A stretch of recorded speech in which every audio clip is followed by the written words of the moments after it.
Good day, lords and ladies, and welcome to a Cornish review of Land of the Vikings, the 1.0 full release.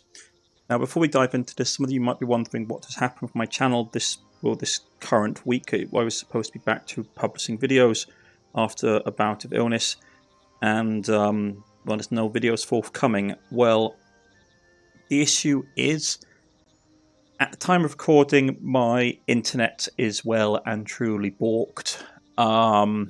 It's in no condition. I've barely got any internet coverage.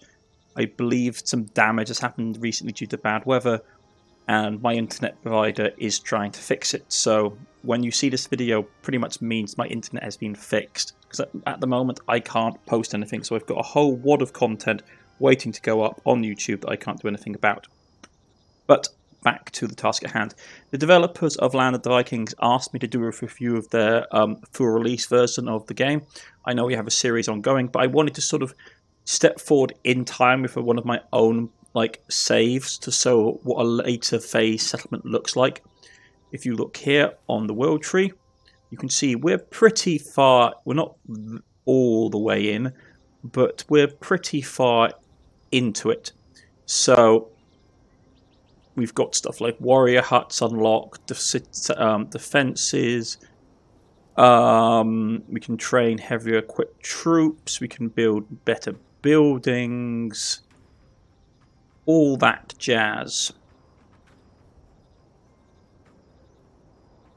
Let's grab, the better houses, because that will take us down the way to taverns and the like, which are always good.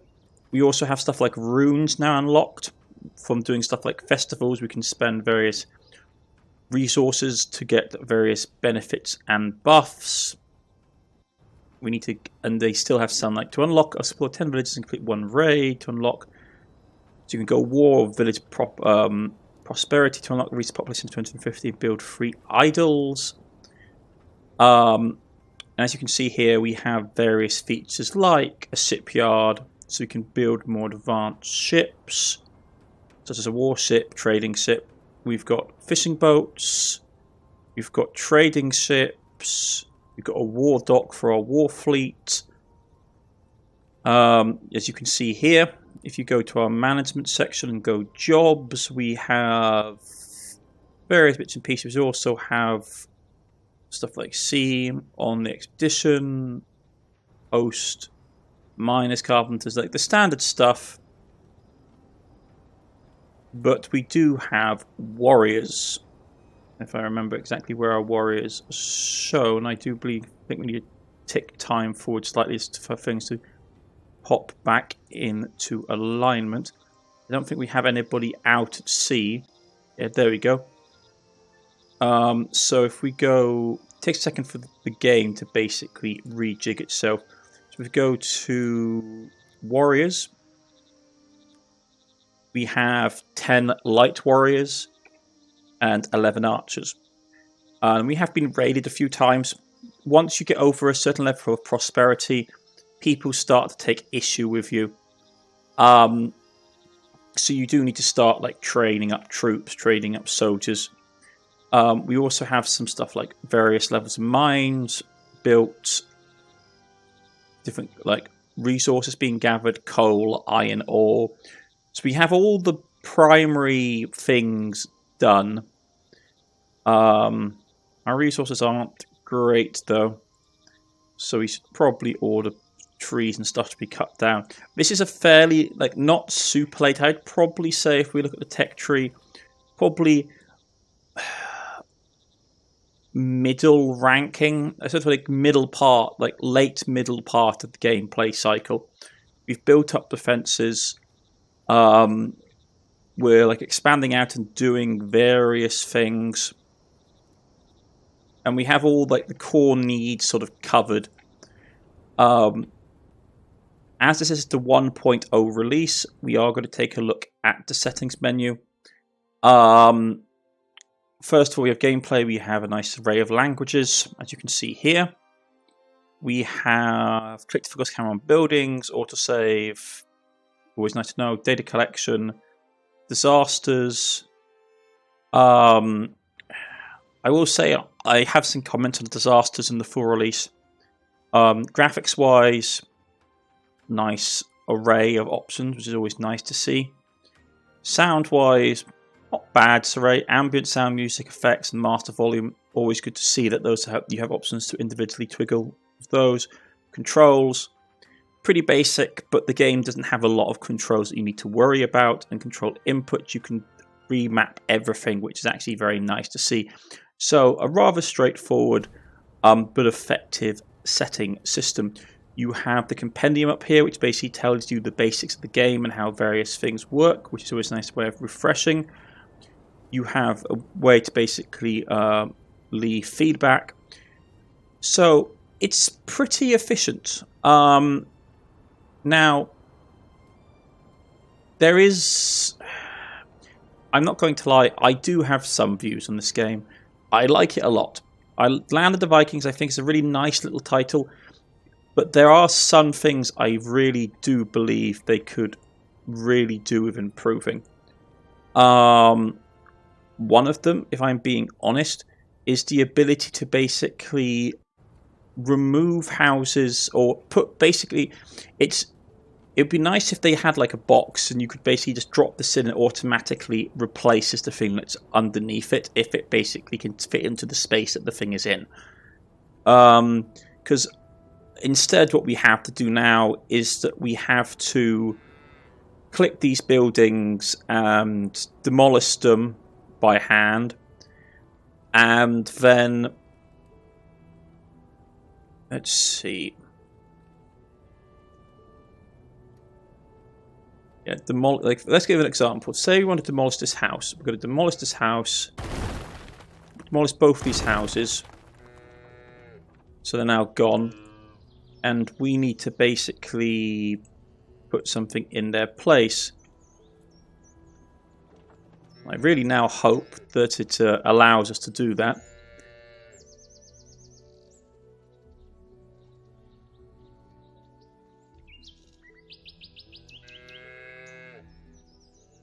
Yeah. Come on.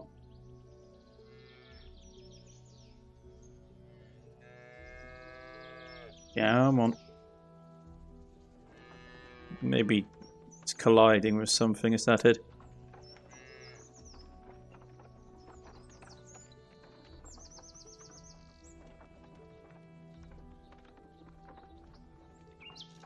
That was a mistake. Okay. Not great. But you can see what I mean. One of the issues that the game has, I do think, is the fact that when you have to respec a building or replace anything in this game, it becomes very tedious to do.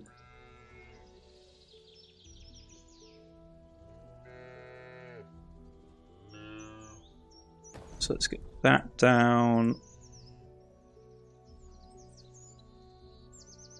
Because basically everything has to be out of the plot. So it all has to be gone. Everything has to be clear for the building to be put in place. Which can be frustrating. That's one of the things I have issues with this game. But overall, I'll start with the positives before we go into any depth. So the positive of this game is really straightforward of how the game works. It has a very clear function and clear view of how it wants to be played, and it gives the player a lot of freedom to do those things, which is nice. It's also relatively straightforward and intuitive to how development goes. So it's actually pretty easy to get a quick grasp of the game. Plus, a nice thing about it is that you can put the game down for a while, come back, and it's really intuitive to how the game is. Like, basically, it's, to lack of a better word, it's just really smart. It's really straightforward. You put the game down, come back, and within sort of like 5 minutes, or even less than that, probably within like a couple of minutes, you're like, yep, I know exactly all the stuff I need to do to get stuff to work. The game basically runs itself at a certain point, which is really nice to see. Because not all games are like that. Next thing I'd like is the fact that seasons just are nice to see. There's a variety of seasons. It has an impact on the setting, and the world looks nice with the different seasons crossed by as winter comes and as summer comes and as spring comes. It's really pleasant. Because some games I find don't always behave like that, if we're being honest. As you can see here now, it's now the snow is starting to melt away as we get into spring. And there's so many things like time of year impacts trade and the boats coming out, and it's nice, and it's just there isn't a lot of tedious management. This is what I should say about this game. Like, the first thing I like about it is the fact that it feels like it fits into the world like a time period piece. It feels nice. The world feels alive. It is very intuitive to basically pick up and drop and like come back later and play without having to remember what you were doing. Unlike some other games, the buildings look nice. The art style is really nice, and I like how the weather interacts with all the buildings. It's just really pleasant. Really pleasant. What's going on here? It's warning me about something. Which boat needs repair? One of these two do.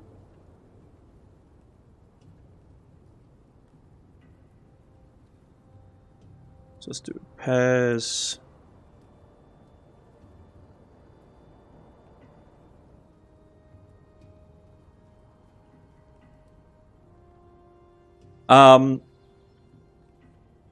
It's just really really like a nice game. And once you get a certain way in, a lot of things become automatic. Like, you don't have to worry about growing food to feed the animals. You don't need to worry.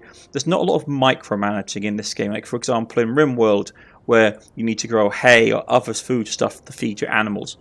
You just get the basic sort of production chain in place, and off you go.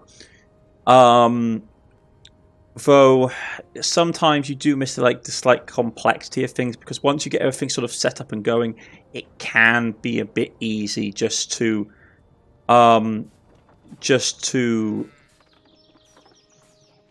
automate a lot of the base systems. And also we're having issues with food. Yeah, that's never a great sign in a colony. But it's one of these things where it's just fun. The game is just fun. I like it a lot. I'm a sucker for sort of historical colony pieces. I don't play them a lot because I know that they're a weakness of mine. But it's just fun. I love the aesthetic and all the detail that goes into things. It's just really pleasant. Really pleasant.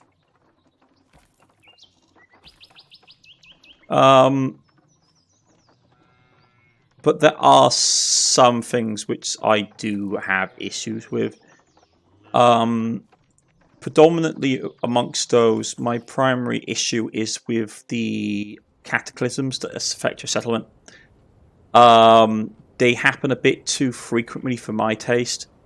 And there's not a lot of way for you to counter them. So you can very quickly find yourself like losing large chunks of your settlement to fires, which historically were a thing in the Viking period, but like fires in urban environments were quite common because of the close packed nature of the settlements and the fact that a lot of the buildings are made out of wood. But your colonists, like your citizens, don't try and fight fires in this game. They don't try and prevent damage to the settlement. It just happens, which is annoying. But combined with the next thing, it can be really frustrating, which is that you can't speed up time when a cataclysm is happening. So you have to sit around waiting for it to pass, which for the first few times is fine.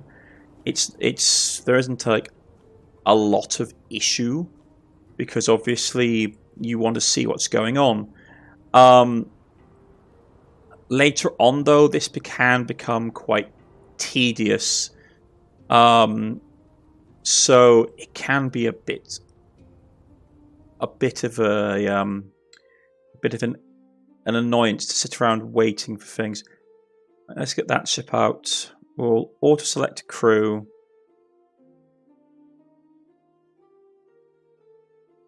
Victuals.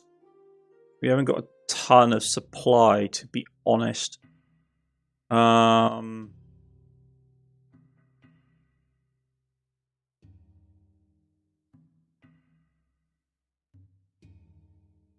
have to be careful about how much food we're taking.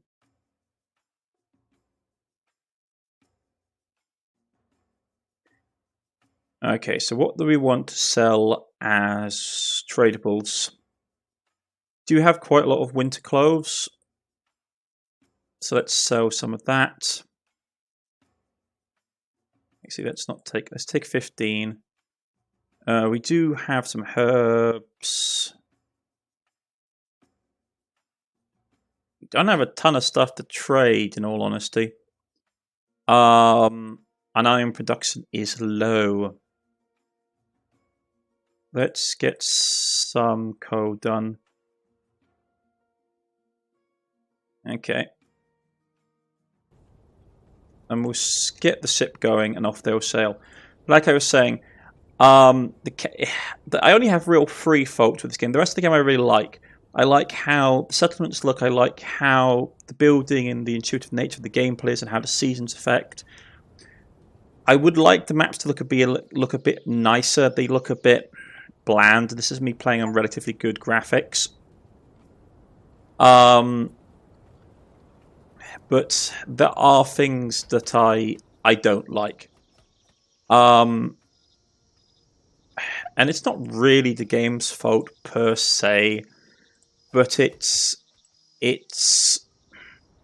just some of the design decisions, if we're being honest. Amongst them is the fact that I just don't like the cataclysms.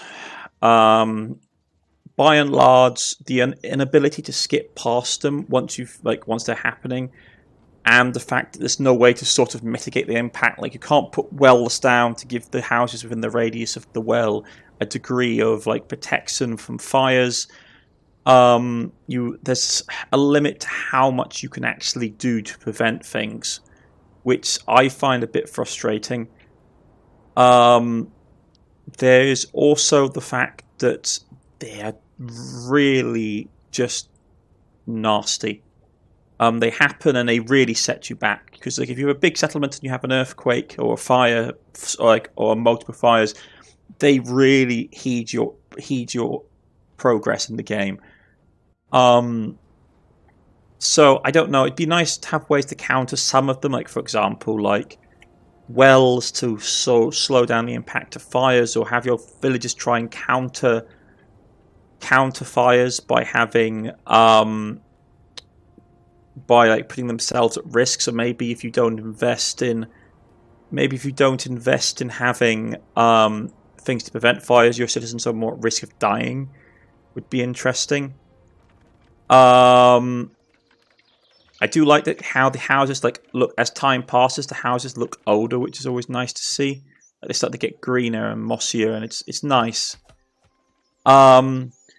Other thing to mention is I'm not a massive fan of the combat in this game.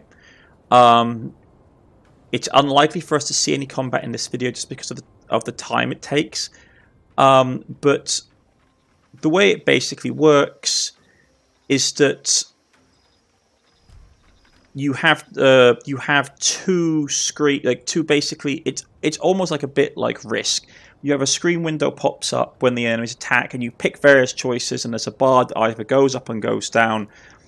There's a bar that goes up on one side showing the enemy's strength, and a bar that goes up on your side showing your strength, with basically a percentage bar in the middle that shows how close it is to the winning or losing, depending. And the thing is, the animations for that don't look great. I'm not going to lie, they don't look great at all. They could do with a lot of work, if I'm being brutally honest. Because they just sort of there's just like one character on either side, one to so the attacker, one to the defender, and they just sort of swing at each other. It's not the nicest thing to look at, I'm not going to lie. So I think they could invest in having slightly better animations in that regard. Yeah, let's get that unlocked. Secondly, actually keeping track of like casualties in battle is really hard.